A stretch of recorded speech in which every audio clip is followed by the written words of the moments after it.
Hi, welcome back to Dad Drinks. Dad here.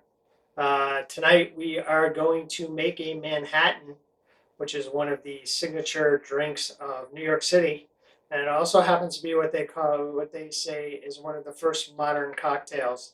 And the funny thing about it is the Manhattan is like the drink for Manhattan, but then you can riff off of that, and we will over the next week or so, with a bunch of other drinks that are all named after different boroughs of Manhattan, like the Brooklyn, the Bronx, the Queens. So we'll get into that. But the first thing we have to do, since every pour tells a story here at Dad Drinks, is we need to make the drink. So the Manhattan is essentially 2 ounces of rye, and I'm just using Rittenhouse. You want to go ahead and use something like Whistle Pig, go right ahead. It's your drink. You do you. An ounce of vermouth. Now, if you want to make a perfect Manhattan, that's sweet vermouth, by the way. If you want to make a perfect Manhattan, what you do is you use 1 ounce of sweet and 1 ounce of white vermouth, dry vermouth. And then you're going to take 2 dashes of Angostura. Let's go ahead and stir all this up. And wait until you hear this story. This is going to be a story like one you've probably never heard before. But we're going to have fun with it. Get this all nice and cool. There you go. Now, I am going to have my Manhattan up, which means without any ice in it. And I'm just going to pour it into this coupe glass. You can certainly, if you want, you can have a Manhattan on the rocks. And if you go into a bar and order a Manhattan, they're going to ask you, they're going to say, do you want it up or do you want it on the rocks? It's your choice. Doesn't really matter either way. It's just a question of whether you want that extra ice in there. I prefer not to because all it's going to do is water down the drink afterwards. And then for the finishing touch, 1 Luxardo cherry, which just floats there to the bottom of the glass. And then you get to look like Leonardo DiCaprio in The Great Gatsby. So cheers with your Manhattan, and then we'll get into the story. Very good. Okay, so the story. Before I became a 56-something-year-old guy, when I was young, right now I work in mortgages, but when I was young, I was a paramedic. I went to paramedic school back in 1989. Actually went to Northeastern University, went to their paramedic program. Started my training on the day after Super Bowl Sunday of 1989 and finished it up on the day after Super Bowl Sunday, actually on Super Bowl Sunday of 1990. We were actually supposed to graduate on Saturday, but there was a big, huge storm, so they pushed it into Sunday because no one could get out on Saturday with all the snow. And everybody in my family who was supposed to be coming up from Connecticut to come to my graduation all begged off and said, oh no, it's the Super Bowl. So we just basically had a combined Super Bowl and graduation party at my house. But anyway, the whole thing is it was a 1-year program. And one of the things you have to do when you are going to become a paramedic is they don't just train you in a classroom and then cut you loose. They train you in a classroom. You then have to spend roughly 5 or 6 months in a hospital setting doing all of those skills that you've been trained to do in the classroom. And then as kind of like a graduation thing, you have to do those skills in the field. So the way Northeastern did it so that they could guarantee that you would graduate on time is they would send us all down for 2 weeks to New York City. And back in 1990, New York City EMS was its own separate organization. It was not part of the fire department. It was what was known as a third service. And the New York City Health and Hospitals Corporation ran New York City EMS. So in New York City, you had New York's finest, which was the police department. You had New York's bravest, which was the fire department, and then New York's best, which was EMS. So we all went down, my whole class. We go down to New York City for 2 weeks. We had to stay in the wonderful Times Square Motor Inn. This is when Times Square was not the Times Square of today. Times Square was still pretty much a lot of X-rated and adult level stuff. Not someplace that you would bring your children if you were a family visiting New York City and bring them in the evening. You would walk through during the day, but you kind of stayed away during the evening. Our hotel wasn't that far away from the Port Authority, so it was, not a great neighborhood. But that's where we were. So we were all assigned to different outposts, they call them, or different stations for EMS throughout the all 5 boroughs. And on that first night that I got there, my assignment was at Kings County Hospital at Station 35. So I go down there, we do a bunch of stuff. I get a ton of skills all done on that first night.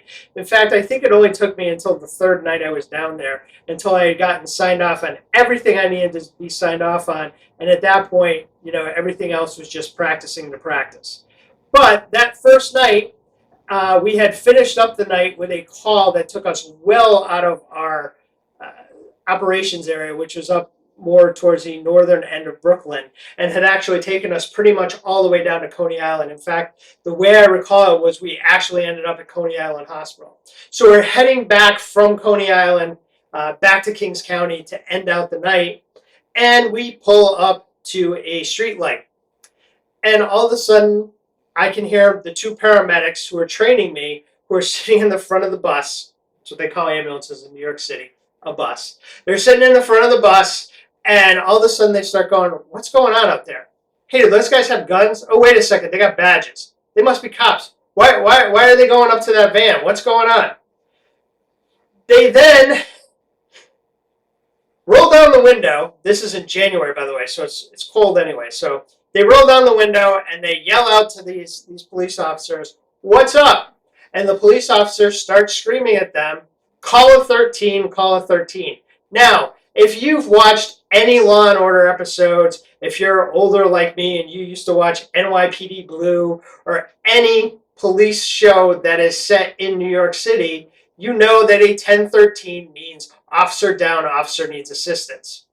So my 2 paramedics decide to get out of the bus, leaving me in the back. Now, this is one of those ambulances that has like a pickup truck front end and then the box in the back, which is where you do the patient care. And the thing is, there's no way in those, at least at that time, there was no way to get from the back to the front. There was basically just a cutout that was probably about 2 feet by 2 feet that you could look out and you could talk to whoever was driving in the front, but you couldn't get to the front.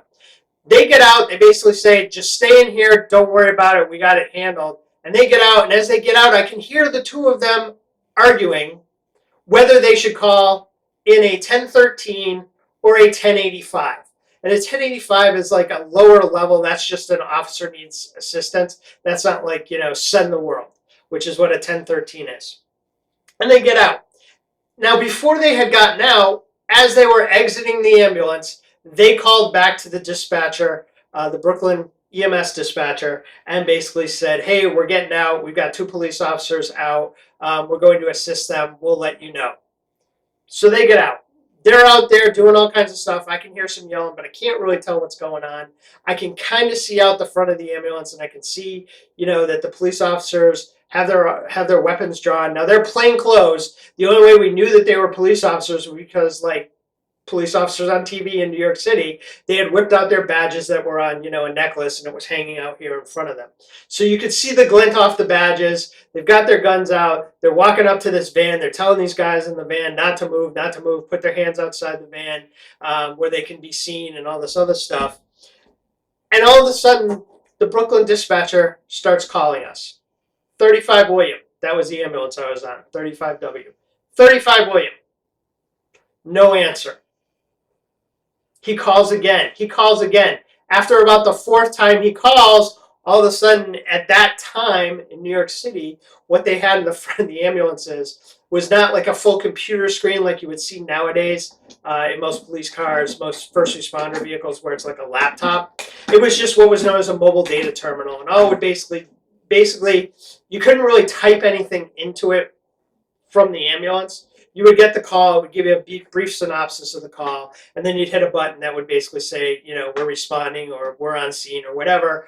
All of a sudden, the screen on the MDT just turns red, and in white letters, big white letters taking up the entire screen, it just starts flashing, emergency, emergency, emergency.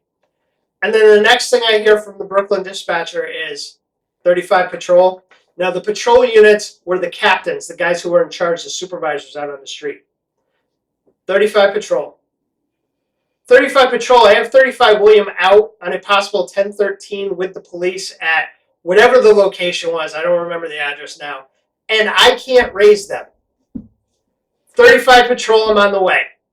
Then the next thing you hear, I hear sirens start lighting up all over Brooklyn. I can hear them all. And the next thing I hear is 35 Adam, we're heading that way. 35 Charlie that way. 34 William, we're on our way. 34 Zoo. I mean, like every ambulance in Brooklyn that was not currently on a call and otherwise occupied lit up and started heading towards us. At which point I decide my two paramedics probably need to know what's going on. So I kind of open up the side door and I lean out enough just to stick my head out, you know, basically using the door as cover, which probably wasn't going to, which basically was all, it was basically going to be concealment. Wasn't going to be cover because if anyone took a shot at it, it's going to go right through that thin door. But anyway, I lean out and I go, hey guys, your dispatcher's trying to reach you. All those sirens, those are all for you. At which point they turn around and go, oh, and start spouting off a whole bunch of expletives, realizing that they had changed their one walkie-talkie that they had with them to the NYPD citywide frequency so they could talk to the NYP dispatcher, and then had forgotten completely that the Brooklyn dispatcher for EMS was probably trying to get in touch with them. By the time they flipped everything back over, like ambulances and patrol units, which are basically, you know, SUVs, I think they were Blazers or Explorers at the time, just come screaming in from every direction. Find out later, as everything calms down, the NYPD shows up, marked units show up, they take the two guys out of the van, they get them handcuffed, get them in the back of a transport unit, and my guys come back after they talk with the captain. They come back to the ambulance, they get in, and they start to tell me the whole story. So the whole story is, as they pulled up there, they saw the two undercovers getting out of the two plainclothes guys getting out of the car, pulling out their badges, drawing their weapons.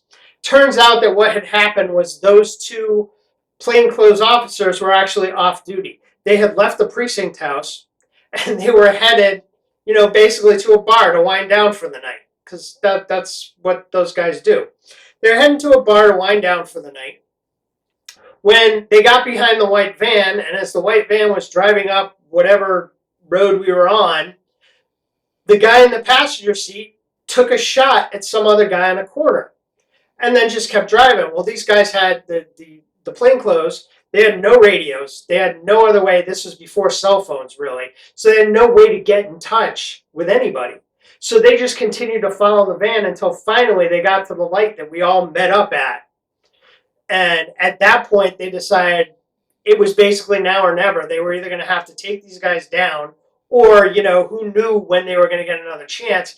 That's when they jumped out, drew down on them, and basically got these guys arrested. So everything works out for the best. Dad, you know, gets to be here tonight to drink a Manhattan with you, and for the next week, show you some riffs on the Manhattan.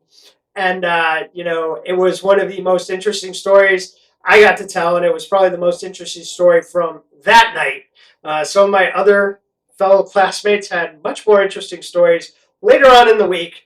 And then I had a couple that weren't as quite as exciting like that. Like I got insulted by George Wallace, who is a famous comedian now, back before he was famous, when he was just at the Improv in New York, when we all went out there one night, and he heckled me. But that's another story for another day. So, to the Manhattan. Please hit like and subscribe, and visit daddrinks.com for recipes, merchandise, and more fun stuff.